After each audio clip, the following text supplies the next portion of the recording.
that unveiled his budget for the fiscal year 2017, and it landed here in the Senate with a big thud.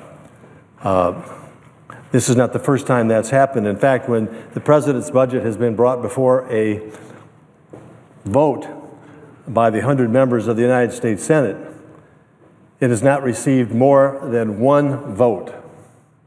Both Democrats and Republicans have roundly rejected the president's proposals. Why? Overspending, overtaxation, driving us ever deeper into debt. Nobody wants to put their name to that. And yet that's the situation we're in. And we're in that situation because of the irresponsible policies that have been laid upon the American people and put into law by this president and by those who have supported that.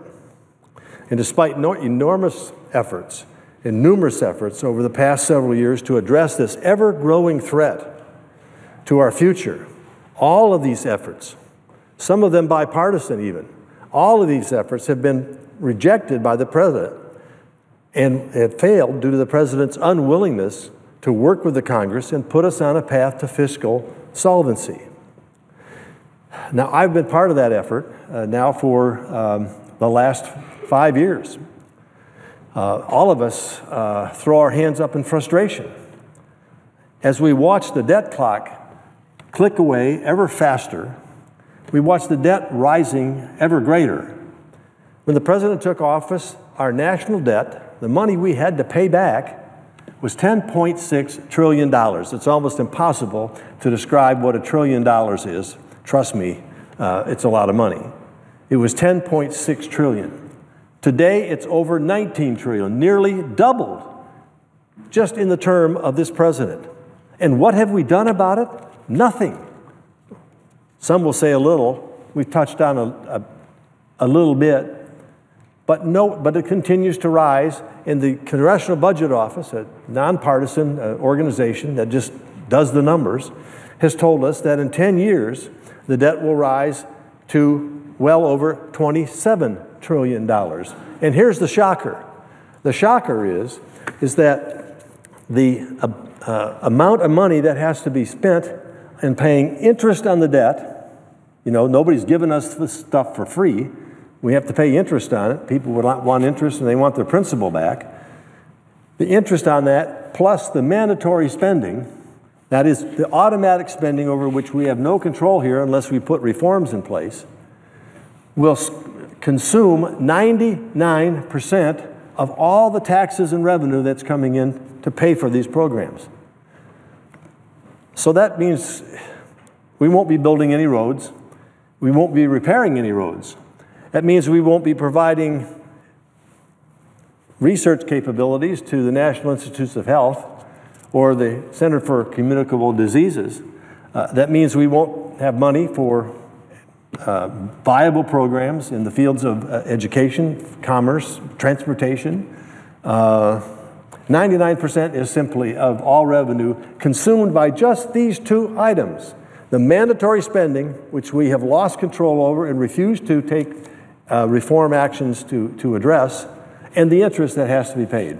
Well, this is unsustainable. It's going to all come down with a crash. And that's why the president's budget this year will be soundly rejected and will only receive one vote if it gets that. I'm not giving up on looking at the major reforms that are necessary, even if we start today, even in an election year. I personally think that the public is way ahead of us on this and that they're going to reward people who stand up and tell them the truth, that folks, we're going broke. And here are the numbers. They're not, this isn't political, this is just pure numbers that come out of a neutral office. Nevertheless, we'll see whether or not those running for office will take up the cause. At least, so I thought, well, okay, if we can't do the big stuff, can we at least look at waste, fraud, and abuse? And can we not at least encourage my colleagues here to take things that have been presented to us of examples of waste, fraud, and abuse by the Inspector Generals, by the Congressional Budget Office, by the General Accounting Office that looks into all the ways in which we spend money. Can't we at least do that? And so for the last 33 weeks, the Senate, starting in the last session and moving into this session, I have been coming down here every week to highlight yet another example, documented example, of waste, fraud, and abuse. This is the 33rd time. Today, this one involves the sum of $25 billion that has been not properly accounted for by the Centers for Medicare and Medicaid Services, which is part of the Department of Health and Human Services. I talked to the Secretary this morning about it. There are 25 recommendations as to how the department can run this better. She's committed to that. I know she has the right intent, and we'll see if it can be accomplished. In this particular case, private sector contractors partner with the Center for Medicaid and Medicare to provide any number of products and services to the beneficiaries, those on Medicaid or Medicare. Federal agencies administer these contracts and are required to track the contract's progress and costs and then close out the accounts when they're finalized. And there comes the rub. The regulations give a grace period here of up to 20 months in order to close out a contract, get everything closed down and so forth on these contracts. And there's a handful of extensions where maybe it takes a little bit longer to do that. But the time frame and the grace period is intended to prevent improper payments and reduce the agency's financial risk and then close it out. The Inspector General looked at all this and said, great idea, good regulation, but it's not happening. In December, the Health and Human Services Inspector General issued a report of his investigation over these terminated contracts.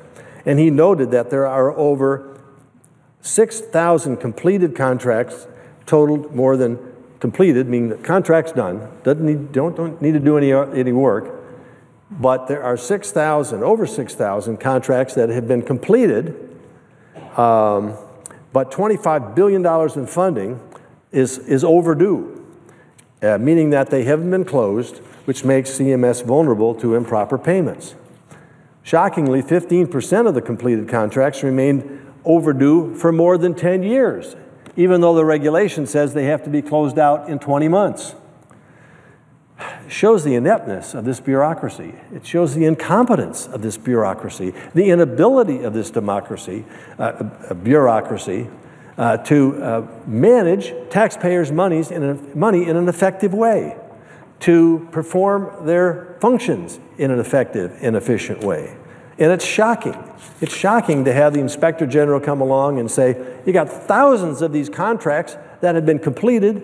It's years after they've been completed, some of them over 10 years, and they're still open. And the cost of that is $25 billion.